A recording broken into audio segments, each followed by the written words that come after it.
한 발 더 들어가는 고품격 시사대담 뉴스 인사 프라임 시작해 보겠습니다.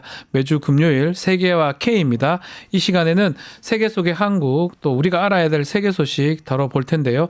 오늘도 문희정 평론가 일리아 교수와 함께하겠습니다. 안녕하십니까? 네. 안녕하세요. 자, 오늘 러시아 얘기 먼저 좀 해보겠습니다. 지난 18일 날 미러 고위급 회담이 있었는데 네. 우크라이나가 빠진 것 같아요. 그러니까 미국, 러시아 그냥 네. 트럼프 이렇게 그냥 단독으로 만난 느낌입니다. 맞습니다. 그 18일 날 사우디에서 미국과 러시아가 만나면서 우크라이나 없는 우크라이나 종전 협상을 이거 참 이게 말이 되나 싶은데 뭐 우크라이나뿐만 아니라 유럽도 패싱을 당한 상황이었죠. 다 빼버렸어요. 그냥. 그런데 이제 미국하고 러시아 측은 뭐라고 얘기를 하냐면 아니 뭐 본격적인 종전 협상은 아니고 일단 미국과 러시아 간의 관계가 그동안 경색됐었으니까 그거 정상화하는 그런 얘기에 더 치중을 했다. 뭐 우크라이나 종전 협상은 당연히 그 당사자들이 다 참여하는 방식으로 진행돼야지라는 식으로 이야기를 했죠. 네. 예, 지금 아마 앞으로 트럼프 방식이 이렇게 갈 것 같다는 생각도 들거든요. 트럼프, 푸틴 둘이만 만나볼 것 같다는 생각 들어요. 어떻게 보십니까? 일단은 이게 지금 우리가 벌어지고 있는 일을 네. 목격하는 게 저는 그다지 중요하지가 않다고 봐요. 중요하지가 않다. 이거는 지금 트럼프가 빅픽처를 그리면서 생각하는 것 같은데 네. 트럼프 입장에서 봤을 때는 제일 견제해야 하는 대상은 중국이에요. 네, 그렇죠. 맞아요. 그래서 뭐 러시아, 우크라이나, 트럼프에게 그렇게 많이 중요하지도 않고 맞아요. 예. 트럼프 입장에서는 어떻게든 빨리 종결시키고 러시아 자기 편으로 만들고 난 다음에 중국과 본격적으로 싸우려는 그런 전략을 짠 것 같은데 네. 뭐 이 과정에서 당연히 우크라이나에 불리한 내용이 있을 수도 있고 러시아에 불리한 내용이 있을 수도 있는데 그거는 우크라이나 젤렌스키와 러시아 푸틴에 굉장히 많이 달려 있어서요. 지금. 그래서 저도 그러니까 한국 언론 보니까 약간 저는 개인적으로 동의가 안 된다는 게 네. 이 18일에 사우디아라비아 그 회담이 있었잖아요. 네. 한국 언론에서는 거의 대부분 이제 미국과 러시아가 어느 정도 협상을 했다라고 얘기를 하는데 네. 러시아도 네. 미국도 절대 그렇게 보진 않아요. 한 게 하나도 없다. 네. 네. 이런 게 사실은 하나도 없다. 그러니까 뭐 서로의 대사관에서 뭐 직원을 늘린다 빼고는 없어요. 아무것도. 근데 뭐 이제 걱정하는 부분은 그런 부분 같아요. 앞으로 이제 트럼프의 방식이죠.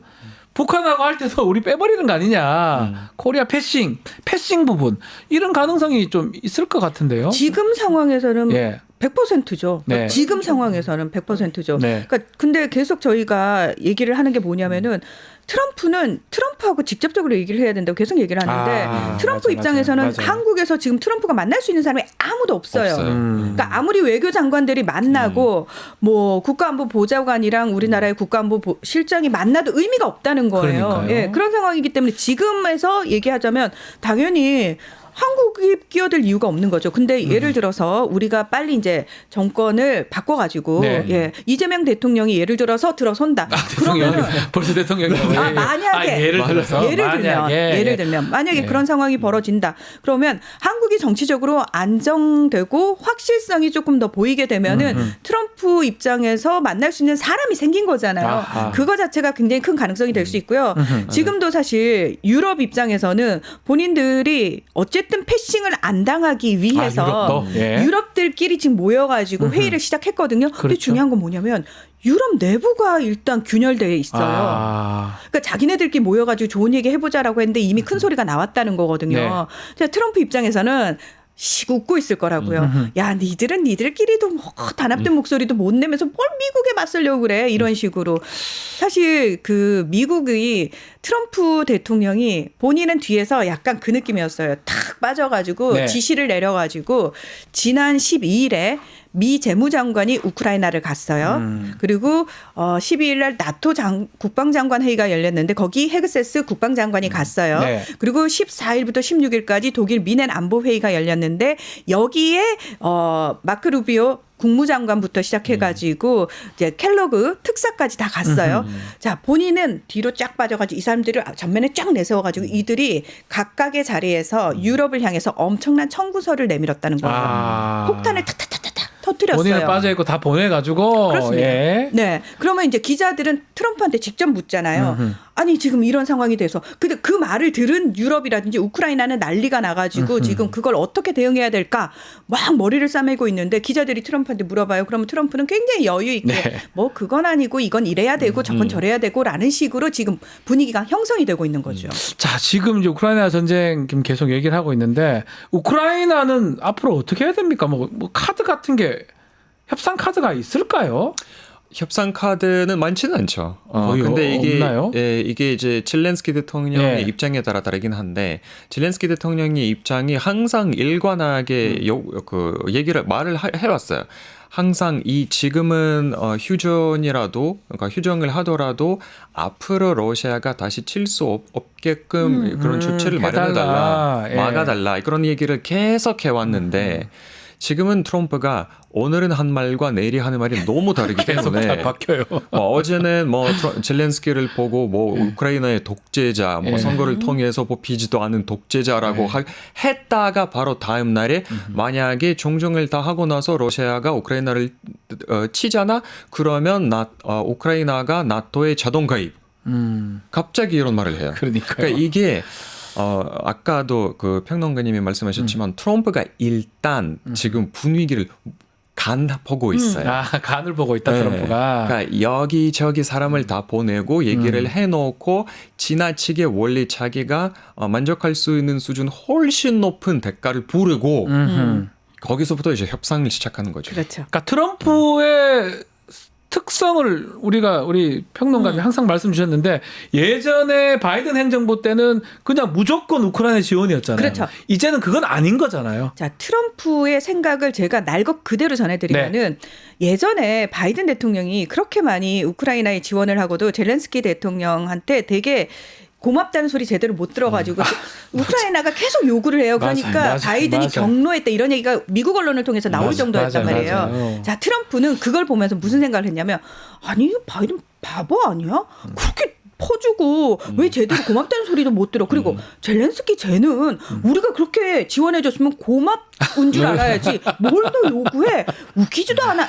트럼프는 날 것 그대로 그렇게 생각을 하는 거예요. 예. 그러니까 우리가 생각할 때는 민주주의 동맹이고 그래도 유럽에 그 러시아를 막아주는 관문으로서 우크라이나가 민주주의 국가로 또 친서방 국가로 잘 남아 있어야 돼. 이런 어떤 지정학적인 없어요. 부분을 생각을 하잖아요. 트럼프 입장은 그게 아니에요. 그게 아니에요. 그게 아니에요. 굳이 우크라이나를 통해 가지고 그런지 복잡하게 뭘 해? 근데 그걸 푸틴하고 나하고 친하게 지내가지고 둘이서 차라리, 얘기하자. 그렇게 되면 되는 거 아니에요? 그러다 보니까 트럼프가 지금 보면 720조 우크라이나 달라 요구하고 또 히토류 소유권 달라 이런 등등의 얘기를 하는 거잖아요. 이게 그러니까 거의 대부분 미국에서도 러시아에서도 네. 우크라이나에서도 전문가들이 말하기를 이게 식민지보다 훨씬 더 안 좋은 예. 수준이에요. 그리고 첫 번째, 두 번째는 예. 우크라이나가 그 정도의 지하 차원을 갖고 있진 않아요. 히토류 네, 그 정도는 없어요. 7초, 700초, 그 정도. 720조. 720조. 그 정도는 없어요. 예. 근데 트럼프가 딱 보니까 원래 키신저라는 미국의 아주 유명한 정치인이 있는데 네. 키신저 하는 말이 지금 딱 다르고 있는 것 같아요. 그러니까 키신저 봤을 때 처음부터 이 러시아가 우크라이나 쳤을 때 키신저 한 말이 이게 중요하지 않다. 우크라이나가 어떻게 되든 우리가 중요하지. 우리가 중요하게 생각해야 하는 게 대상이 오로지 중국이기 때문에 우크라이나를 라시아에 넘기더라도 네. 러시아를 우리 편으로 만들고 중국을 쳐야지 우와. 우크라이나가 그렇게 막 변수가 될 수 없는 부분이다. 라고 키신저가 말은 한 적이 있어요. 그래서 트럼프가 그걸 지금 따르고 있지 않을까 살짝 생각해 봅니다. 그냥 이게 한다는 게 자체가 그만큼 우크라이나 전쟁에 끼어들 가치가 없다는 거죠. 하려면 네. 이 정도도 하려는 건데 저는 또 궁금한 게 이건 교수님한테 여쭤보고 싶은 게 어쨌든 겉으로는 친러 행보잖아요. 푸틴하고 친하고 싶고 러시아 쪽 반응은 어때요? 트럼프가 저렇게 행동하는 거에 대해서? 언론사마다 조금 달라요. 완전히 친정부 언론사는 당연히 완전히 지금 즐기고 있죠. 분위기. 축제로다. 그렇죠. 친정부 언론사들은 되게 좋아하고 완전 많이 우리 좋아하고. 푸틴 대통령이 승리했어. 네, 승리했어. 하지만 이제 인터넷 여론이나 그러니까 텔레그램 채널이 러시아에서 엄청 크죠 지금. 네. 아무래도 우크라이나의 정쟁을 찬성하는 텔레그램 채널이라도 되게 조심스럽게 나가고 있어요. 왜냐하면 이게 트럼프가 너무 이상하게 너무 칠러로 나가는데 이거 꼼수가 아닐까? 이거 함정이 아닐까라는 목소리도 나타나고 있어요. 함정이 아닐까. 네, 너무 달콤한 소리를 많이 하고 있기 때문에 트럼프가, 예. 이게 미끼가 아닐까라는 그런 목소리도 있어요. 트럼프의 본 뜻은 어떤 겁니까? 푸틴이 좋아서입니까? 아니면 미국의 경제적 이익이나 이런 자국의 이익 때문에 하는 겁니까? 아유, 당연히 후자죠. 후자죠. 제가 질문 드린 게 그거예요. 왜냐하면 북중러로 묶이잖아요. 네. 물론 이제 중국은 미국의 패권을 본인들이 차지하기 위해서 북중러로 이렇게 너무나 확실하게 묶이는 것조차도 좀 경계를 합니다만 지금 사실 유럽과 우크라이나가 패싱당한 우크라이나 종전 협상과 관련해 가지고 네. 또 한쪽 바빠진 게 중국이거든요. 왜냐하면 그 전에 이 종전 협상과 관련해서 중재를 하려고 했던 나라가 대표적으로 중국이었어요. 중국이었죠. 그 자리 자체를 아예 없애버린 거예요. 게다가 러시아를 사실 미국이 이렇게 확 끌어당겨 버리게 되면 중국은 혼자 떨렁 남겨진 상황이 되거든요. 네.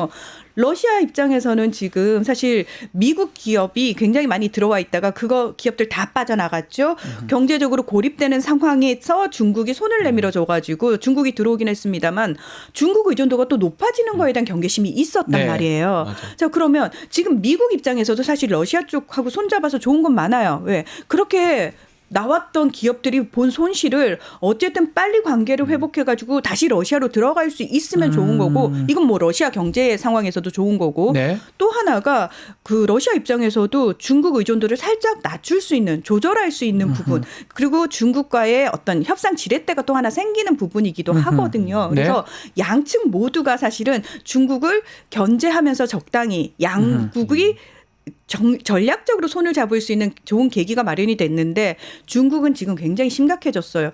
우린 그전까지만 해도 러시아 편이라고 해도 나름 겉으로 봤을 때 기계적 중립을 지키는 척이라도 했거든요. 자, 이 상황에서 미러가 딱 붙어버리니까 중국은 입장은 일단 그래도 우크라이나 종전협상인데 우크라이나 네. 입장이 고려가 돼야지라고 말은 하지만 내부적으로는 굉장히 당황스러울 겁니다. 트럼프하고 결국 푸틴 손잡을 것이다 이런 관측들이 있었는데 생각보다 빠르다 이렇게 봐야 될 것 같은데 어떻게 보시면 교수님은? 빠르다보다 예상대로다. 예상대로다. 예상대로다. 저는 당연히 그렇게 생각했었고, 그러니까 여기서 지금 너무나도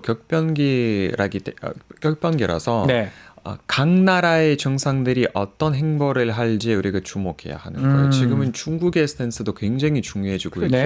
그러니까 중국이 러시아를 어떻게 판단하느냐에 따라도 중국의 행보가 다를 거예요. 그러니까 러시아가 우리가 배신할 확률이 있다 없다. 거기서부터 이제 중국의 행동이 매우 많이 달라지기 때문에 그러니까 우크라이나를 지지할 수도 있고 반대할 수도 있는데 그래서 지금은 푸틴과 시진핑이 엄청나게 막 이렇게 스파크를 하면서 막 이렇게 불꽃이 튀면서 서로를 보고 있고 뭔가 이렇게 얘기를 할 것 같아요. 이게 우리 평론가들 질문 댓글도 좀 계속 올라와서 우리는 어찌해야 됩니까? 자꾸 이재명 뭐 말씀하셨기 때문에 제가 질문을 네. 드려보면 지금은 뭐 우리가 뭐 지금 상황이 그걸 뭘 할 수 있는 상황이지만 러시아하고 미국 사이 이 부분도 중요할 것 같아요. 우리나라는 지금 아무것도 하면 안 됩니다. 지금은 지금은. 앞으로는 이제 앞으로 정권이 바뀌게 네. 되면은 네. 저는 그 전에 문재인 대통령 때 하던 방식을 그대로 그게 따르면 된다고 낫다. 생각을 해요. 예, 그때 굉장히 실리 외교 잘했거든요. 그리고 사실 트럼프는 본인밖에 안 믿는 사람이에요. 그리고 본인의 경험만 믿는 사람이에요. 네. 근데 트럼프에게 유일하게 외교와 관련해서 굉장히 좋은 기업 경험을 준 사람이 문재인 전 대통령이에요. 그러면 우리한테는 문재인 대통령이 하나의 외교적 카드가 될 수 있는 거예요. 아우, 트럼프 잘 기억해봐. 너가 가장 좋아하던 외교적 성과 누구와 함께했니? 문재인 대통령. 그때 그 정권의 연장선상이야 라고 이야기를 하면 되고요. 이 정권 아래에서는 장관이든 누구든 간에 아무도 만나지 마십시오.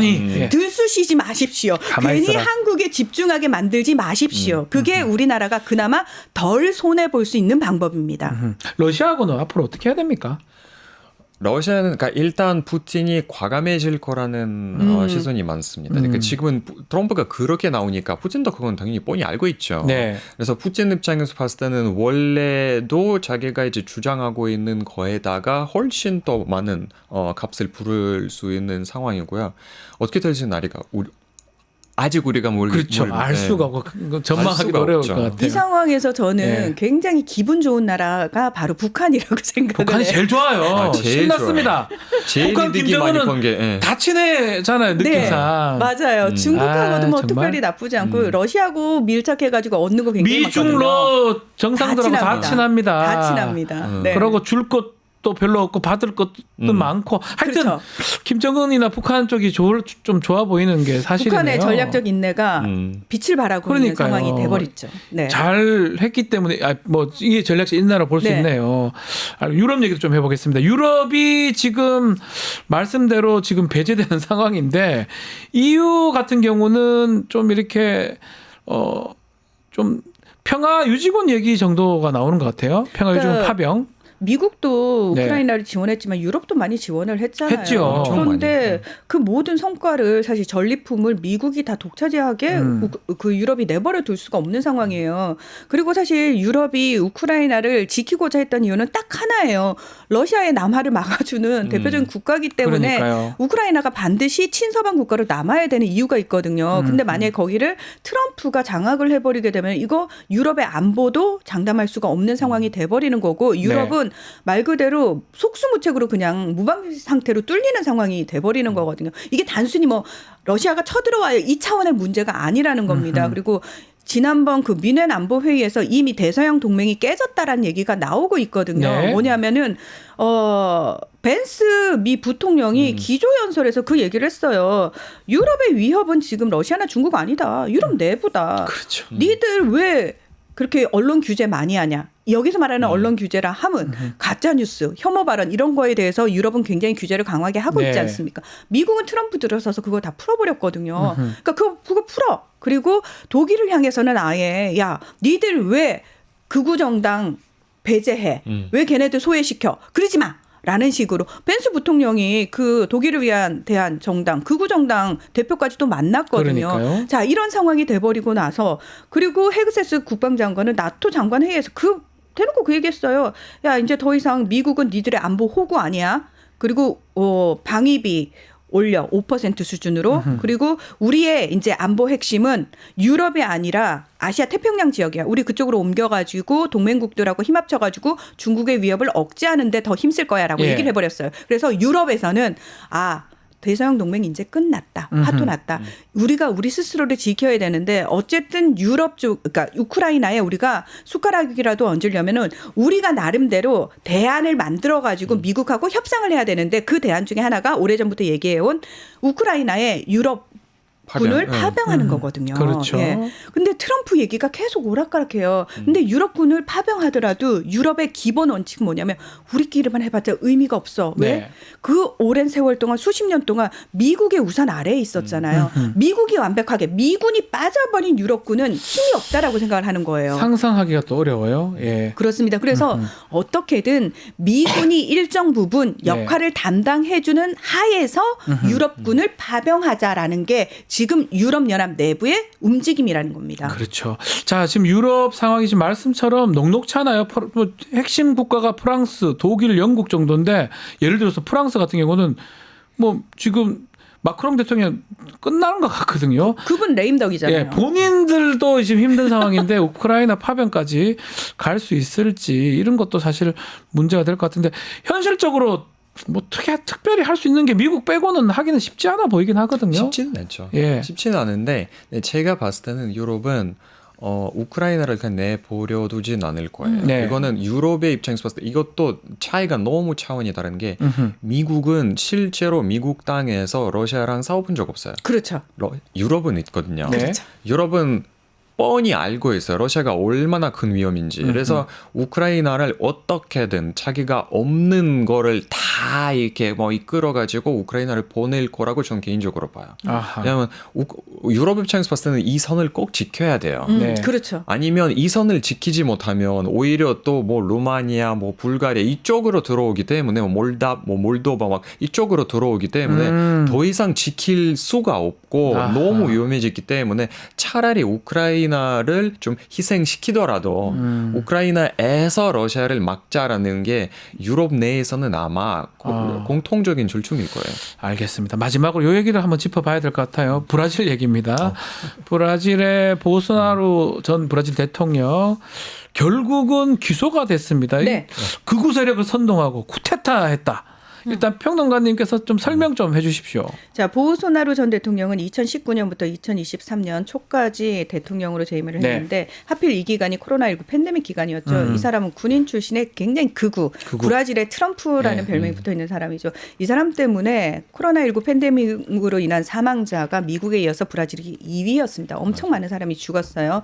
자, 룰라 대통령을 사실은 정치적으로 죽이기 위해서 사법농단을 했던 대표적인 나라고요. 쿠데타? 뭐 사법농단. 네. 자, 근데 이제 연방 대법원에서 어쨌든 룰라 대통령의 무죄를 받아가지고 다시 2022년 10월 대선에서 맞붙었습니다. 네. 근데 1.8% 포인트 차로 룰라 대통령이 이깁니다. 이겼어요. 당선이 되죠. 예. 근데 룰라 대통령이 2023년 1월에 취임하자마자 일주일 후에 보우소나루 전 대통령의 지지자들이 네. 대통령국을 습격하는 폭동이 벌어집니다. 예. 그때 의회 대법원 다 뚫렸거든요. 예. 그래가지고 브라질 경찰이 이 폭동의 배후 왜 일어났는지에 대해서 2년여간 조사를 합니다. 그래서 지난해 11월에 800쪽이 넘는 경찰 수사 결과 보고서가 나오는데 예. 결국은 그거를 브라질 검찰이 이제 봐가지고 기소 결정을 내렸는데 보우소나루 전 대통령과 33명의 참모진들이 쿠데타를 모의를 했고 쿠데타입니까? 네. 예. 룰라 대통령과 그리고 부통령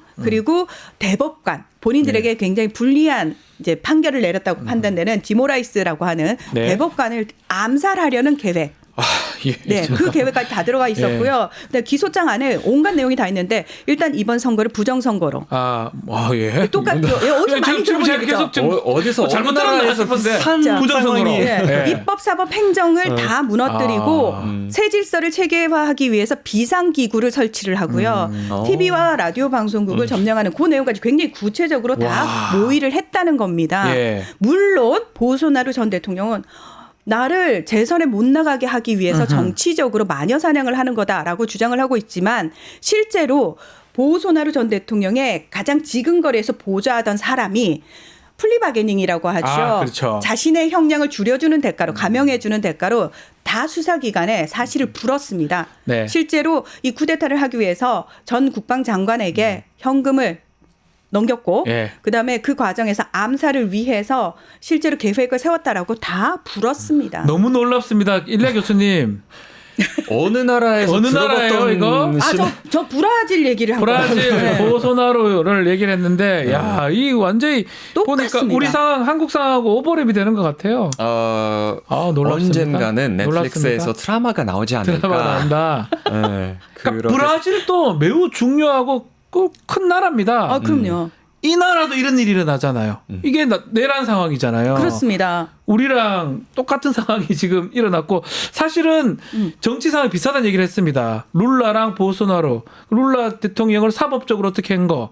네. 그것도 거의 똑같아요. 맥락이. 완전 비슷하죠. 사실 대단합니다. 그래서 넷플릭스의 위기의 민주주의라는 다큐멘터리를 네, 저희가 봤어요. 굉장히 네. 몇 년 전부터 이야기를 많이 네. 하면서 굉장히 룰라 비슷한 대통령의 상황이다. 딸이 네. 했었나요? 하여튼 아니요. 룰라의 옆에 그 다른 여성의 감독이 딸이죠. 예. 부모님이 다 네. 이제 민주화 운동을 하신 분들이죠. 룰라 지지자. 예, 그렇습니다. 예. 자, 근데 저는 지금 이 브라질 상황이 전 세계에 대서특필이 되고 있거든요.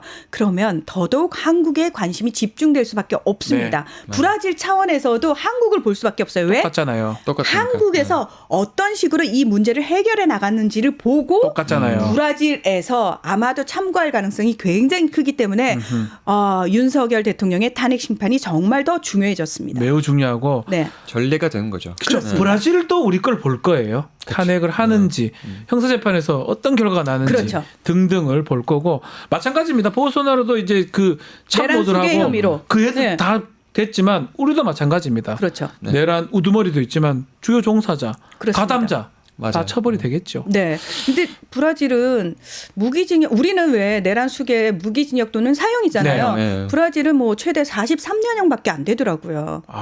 그래서 아마도 우리 상황을 보면서 브라질도 법을 좀 바꾸지 않을까라는 네. 생각이. 그럴 수도 있어요. 예. 저희 우두머리는 사형, 무기징역, 무기금고 세 그렇죠. 개밖에 없습니다. 선택의 여지가 없습니다. 알겠습니다. 브라질 상황 눈여겨보겠습니다. 자, 오늘 이야기는 여기서 마무리를 하겠습니다. 문희정, 일리아 교수님 두 분 감사합니다. 고맙습니다. 감사합니다. 유튜브 구독하고 실시간 채팅과 댓글을 남기시면 매일매일 7천 TTCO를 드립니다. 참여 방법은 통통물 어플을 다운로드하고 회원가입과 로그인을 해주세요. 마이페이지에서 나의 회원 고유 번호를 복사해주세요.